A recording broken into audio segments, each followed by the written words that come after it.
Mark, What's happening? what's going on?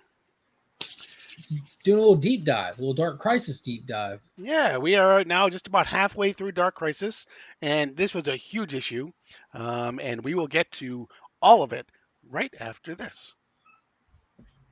This.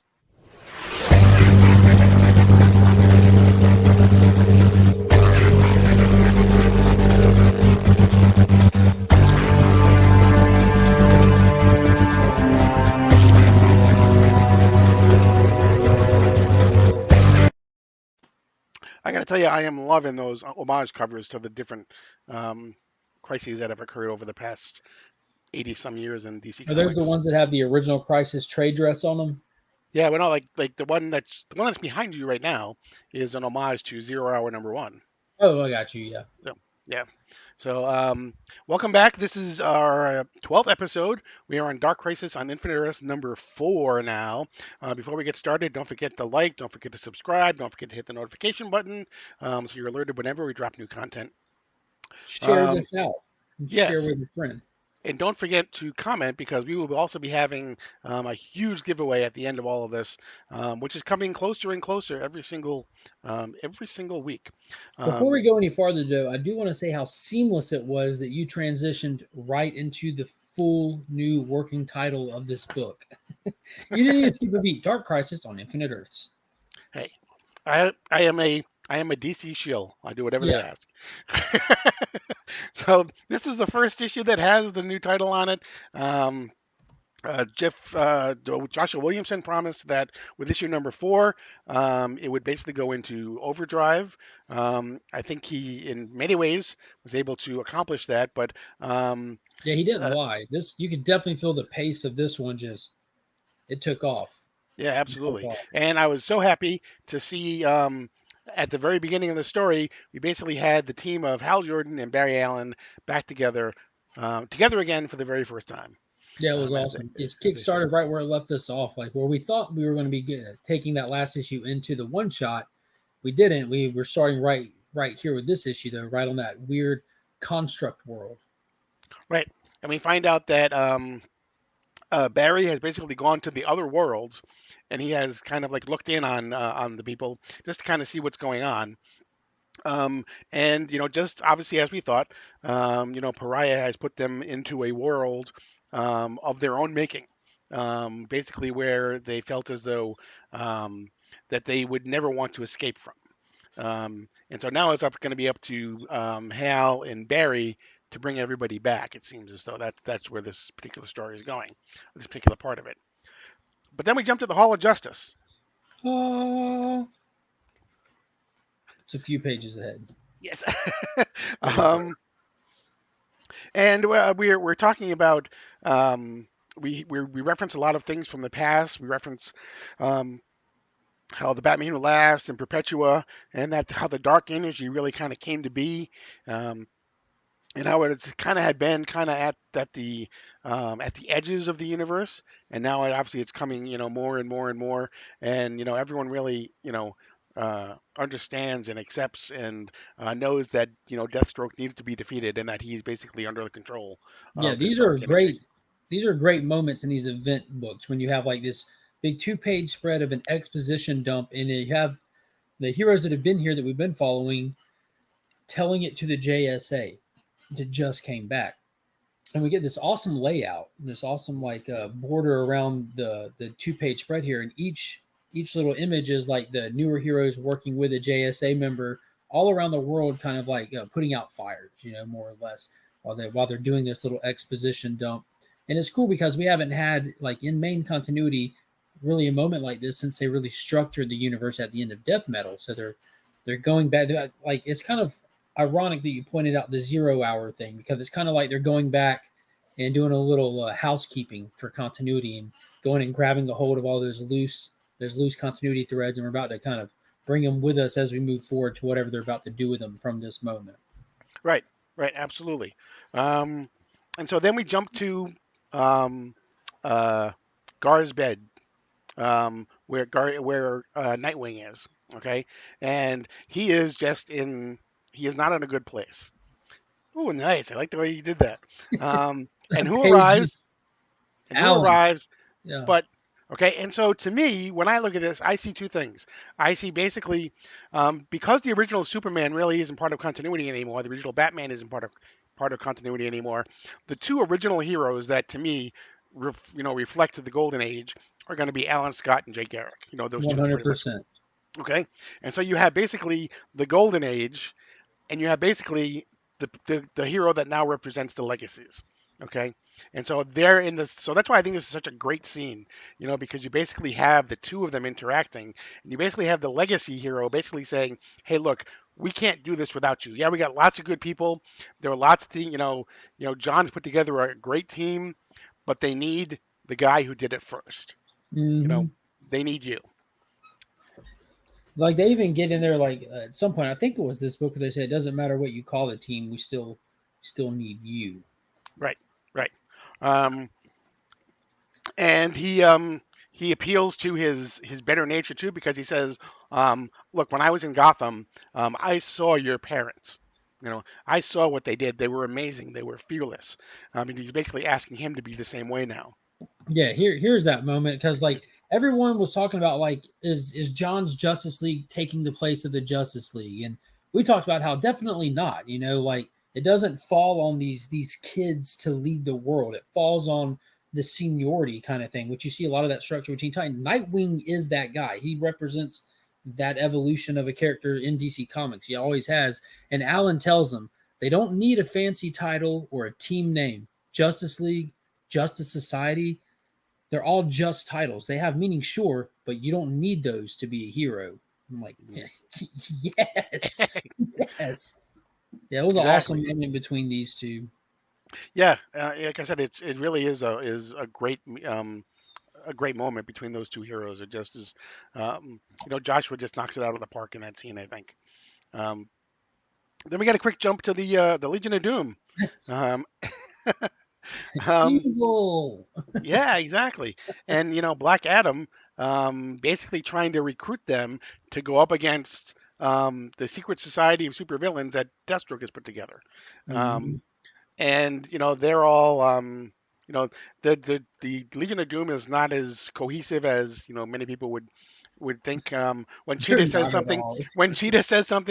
Punchline says, try me, kid, later anytime. It's like, um, Yeah, they're very dysfunctional as you would expect. They're not fans of each other. But we right, got Black Adam. He gave up on being a hero. He tried. No one wants to kill anybody, so it's not for him. So kicking it back to the old crew, hoping to God that they'll step up and go face this. He's the only one still that has seen the Dark Army in person and has dealt with the Dark Army in person.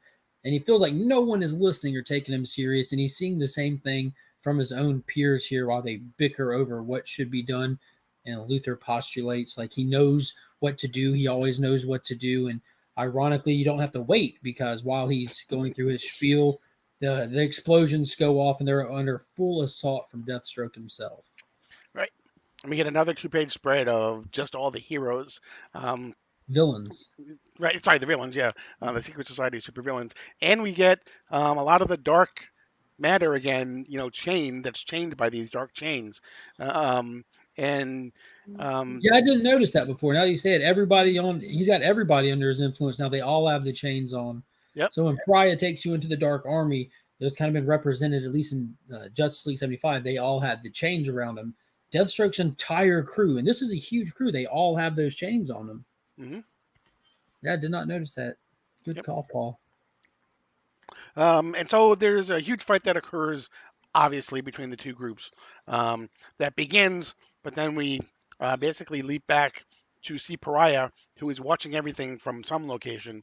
Um, and basically, he is being attacked by the Green Lantern Corps, but he doesn't really seem to be too worried about that because he basically says that everything that Flash and Green Lantern is doing is speeding up the process of what he wants to occur. So that's unbeknownst to them, they're kind of helping him out. Um, Yeah, I and think it so, falls back on the whole hope thing. Every time these right, heroes feel like they're doing something, making some ground, they're literally instilling hope in everyone around them, and that's fueling Pariah at this point. right. And so then we jump to Barry. Once he says that, we jump to Barry and Hal again, and they end up on Batman's world. And it's funny because it says that um, that obviously a world that Batman would create. He goes retro and he goes misery. You know, Mhm. How ironic did you find it that he has a clockwork world after what we've been seeing in Flashpoint Beyond? think that might be important. I don't know. Might be, might not be. Might just be subconscious on someone working on the two titles. Maybe. Um, because it they talk about it's funny they called Barry's world the Leave It to Beaver world. Yeah. They could they I was called like, did Super you really create a Leave It to Beaver world? It's right. like, hey, I'm old. I'm old school. I'm old fashioned. Right, exactly. And then that's when they say that obviously, Bruce is going to go retro and he's going to go for misery. Um, but they find him, and what happens is the two end up. We get a one final scene where Barry and the Batman are coming towards each other, but that's really where the scene cuts off. Yeah, and this is the first time that we've seen what this Batman world would look like. I now think about it. We've had all these one shots so far, and we have Wonder Woman will be our next one shot where we're getting a glimpse into these little pocket worlds that their Pariah has sucked them in. We Mhm. actually got our first taste of Batman's in these pages, and I Right, hadn't thought about it yet. That's weird. They didn't just roll out with Batman first, knowing how they do. We've had Superman, Green right. Lantern, Wonder Woman's coming, so I wonder if they're going to do a Batman one by its lonesome. I think Batman. I want to say maybe the next month, and so what would occur, to your point, is we'll have the Wonder Woman one. We'll have the last issue of Flashpoint Beyond. Then we'll have the Batman one. Hmm. Hmm.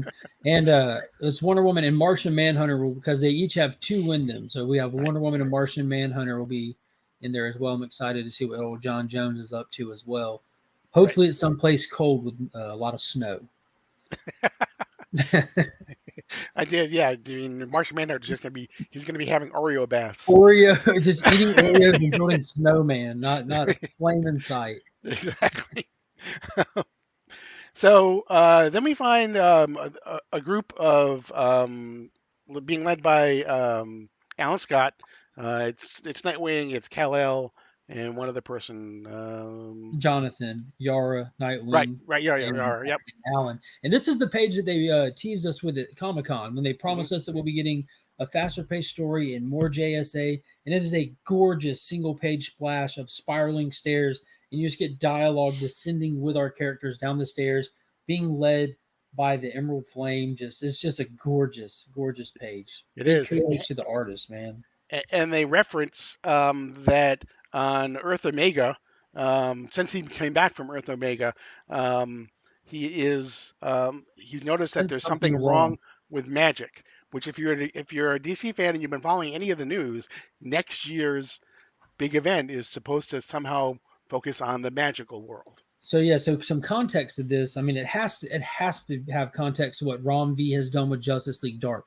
So that we had a limited Justice League Dark run after the Infinite Frontier was established, and in that you have Merlin waging an all-out war on all magic, and the Justice League Dark stepping up, going hard, trying to stop him, and failing miserably, and then they stopped the series. It wasn't like it was cut short or anything like that. That's just how the story played out. They lost. It was Empire Strikes Back, Justice League Dark. So it looks like they're all licking their wounds from the last time we saw them in that finale. Right. And then I love there's a line that Alan says. He says, "We've been forced into limbo a couple times. It'll probably happen again." Yeah. um, so they end up basically where it seems as though all of the magical members of the DC universe are. They have Detective Chimp is there. We see Constantine. We see Swamp Thing. Um, Both of them. both of them. Both of them. You need to Levi explain that, and Allen. right? Yes, exactly. Both of them. Um, and they're talking about again. Um, the Swamp Thing basically talked about the time that he faced the Great Darkness, and they talk about the fact that the Great Darkness that maybe we've been thinking about the Great Darkness wrong. It's not really an entity in some ways. It's not. It doesn't have a desire. It doesn't. It's not. It just is. Basically, he Yeah. says. Um, so Yeah, it's and this not is like the Great Darkness from the Swamp Thing anniversary issue. The first appearance of Justice League Dark was our first appearance. That's I think what he was referencing, right? correct. Correct. That issue where Uh, Zatanna's father died, right. stopping him. Right. And what he did, what Swamp Thing did, and he references it here, and he actually, in the panel that is drawn, it's actually credited to Steve Bissette, who drew that original panel. Um, it says that basically he didn't really stop the Great Darkness before, he just convinced it to rest, he said, which is important because now it seems like it's not really willing to rest anymore. Yeah, or they don't have the ability to stop it. Right. Right. And so then we jump back to the Legion of Doom and the Secret Society of Supervillains, where Fast and Furious into their fight going on. Well, Um, there's something it's oh, very important to point out. The okay, last bit of dialogue that Levi had when he was talking to him, he tells Constantine that he's not actually sure they're facing the Great Darkness, right, or something that may have corrupted it or something. corrupted it. So Yeah, yeah, it's not what they've dealt with previously, and they completely put that right out there. right. So we're My still, mind immediately went back to the blue eyeballs. Sorry, that's where I'm going with this. which we haven't seen in a while, but was very prevalent in um, all of the early art. So yeah, in blue eyeballs, maybe a blue person with no, anyway. Little atomic symbol on his Yeah, forehead. I don't know. I don't know. I don't know. we're Who not can't saying call? yes, we're not saying no. Um, so then we get the fight between Luther and Deathstroke, um, and basically just as it seems as though Luther is about to win, Prometheus comes up behind Luther and he throws out the darkness. Um, Yeah, and can we just so point out that Deathstroke hasn't won a single fight in this whole run? Like he just keeps getting dusted by everybody. um, and so now it seems as though Luther is also going to be, captured by the Great Darkness. We see some other. He actually is shown with the black chains. A little bit on the next page. We also see Punchline is also, now under their power, Influence, yeah. right? And we get opposite panels as that whole thing is happening of Pariah again, talking about how everything happened at the very beginning, that there was darkness. It was dark and cold for so very long that even burning light was imperceptible. He says, but the light grew and the infinitude shuddered, and the darkness finally screamed, as much in pain as in relief. He says, because in that instant, and then we get the big hand, the new multiverse was born. And so we have So a new this multiverse is the born. hand of creation, right? From Right. GL. Yeah. Yep. The hand of creation. Right Hmm. there. Yep. And so we have Infinite Earths again. It says next Infinite Earth Reborn. Um, so and that's if there are a few images that really kind of tie Crisis on Infinite Earths with anything else. The Hand of Creation is one of them, because that was when Krona, you know, tried to Just control had to everything. figure out how it all started. Right, exactly. Um, and so that's where the issue ended. Certainly, Joshua Williamson, I think, lived up to what he was saying, but it wasn't the only thing that came out last week. Real We don't quick, want to. though, I do Yeah, want to ask you on this point just a little bit of story speculation here because that's what we speculate on. right. Do you think because we are in an omniverse, we do have multiverse and all that. So, what does it mean to have the infinite Earths back? Like I was thinking about that for a while, and do you think that it just means we're getting our specific Earths that have been gone and we haven't seen since the original Crisis? Like, could this bring back our Golden Age Superman? You know that. Yeah, I think it's possible. I mean, I guess the thing that I have trouble wrapping my head around is you have everything that was done with Grant Morrison in the multiverse, where he had all these different Earths, and now you have, supposedly a new multiverse being born. Um, maybe does when he bursts a new multiverse, is he like is it almost like it's like when you overwrite something on like a DVD. So now this is now everything that came before is now gone, and so now we have the Mm, multiverse as he wants it to be. got you. That would be You a know, better idea if they do that, because if you already have an infinite sized universe to begin with, so you can always put more in it. But I think right, that that's definitely a way cooler direction to go to, like to record over something, to right. put the piece of tape on the VHS and then slide it into the VCR and just record over what was there. That's Right. a way cooler direction. So that's the way I kind of look at it anyway. Mm. Um, I'm excited to but get some definitive answers. yes, me too. So we were going back and forth about whether or not we wanted to talk about Flashpoint Beyond today, because there is a huge there is a page of Spoilers. basically exactly, you know, there are spoilers in there if you haven't read it. Um, but the thing that both you and I think agree is if you're gonna the best part to me of that Flashpoint Beyond was page 2.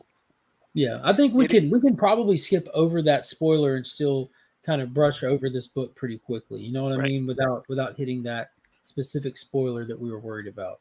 right. So basically, what happens in Flashpoint Beyond is on the second page, um, we get basically Jeff Johns basically going through what is an omniverse, what is a multiverse, what is hypertime.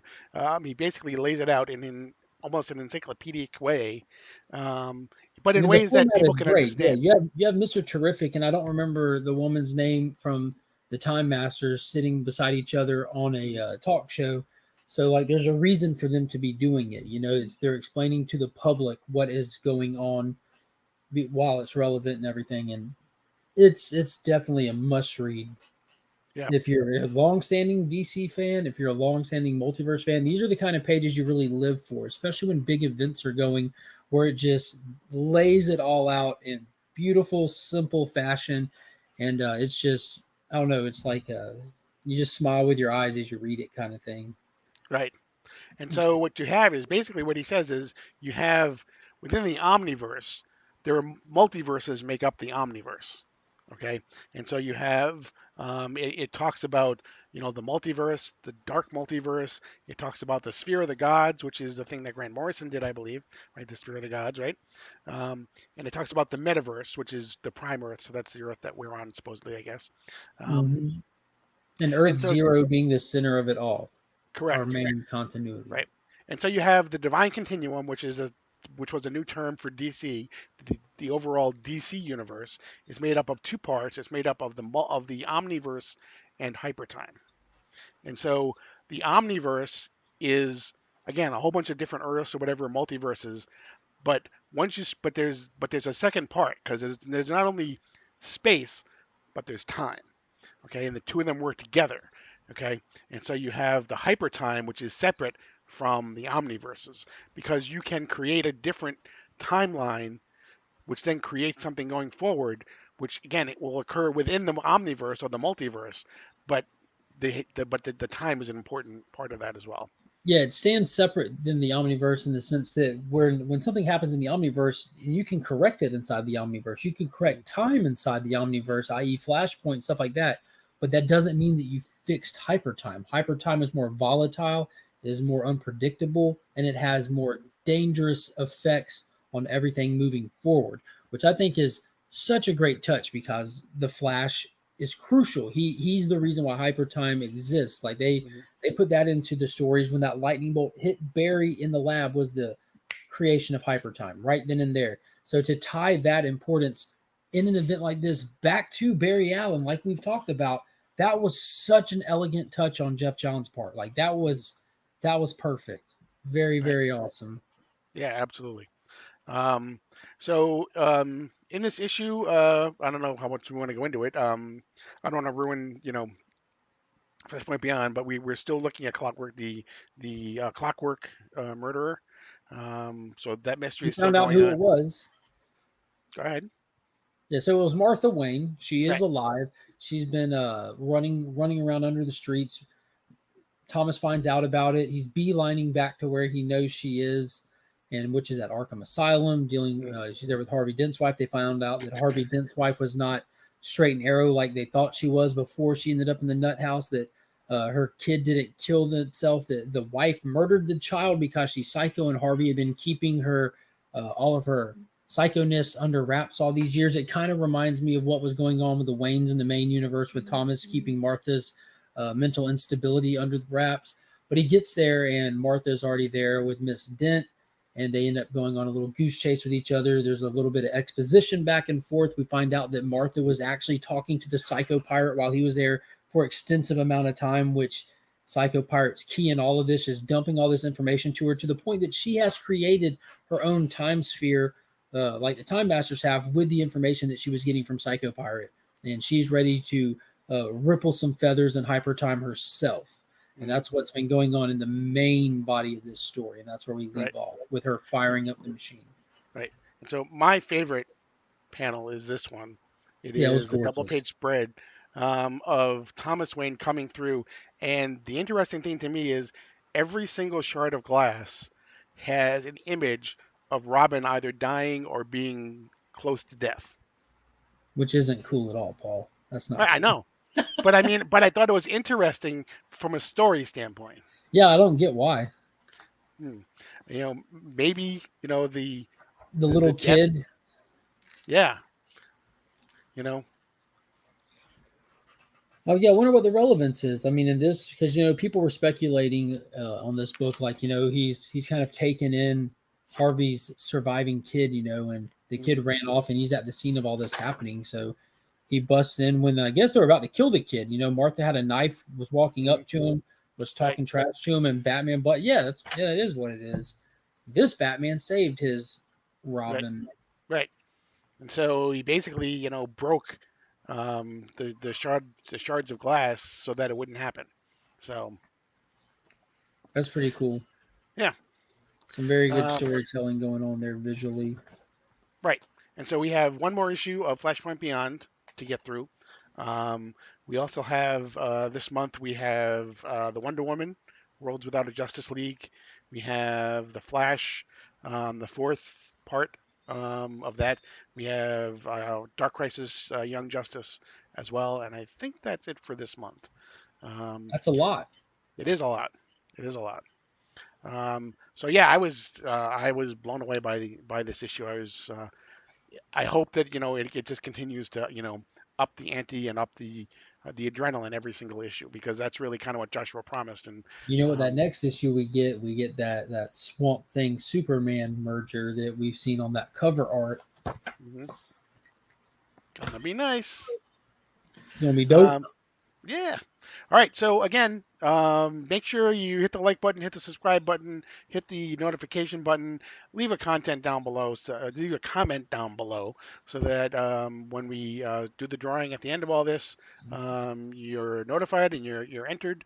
And other than that, I think we got enough to cover for a couple more months. So looking forward to how this really kind of plays out to the rest of the way. So I am Paul from Sector 2815. He is Mark, but we are Legion. You're now leaving Sector 2815.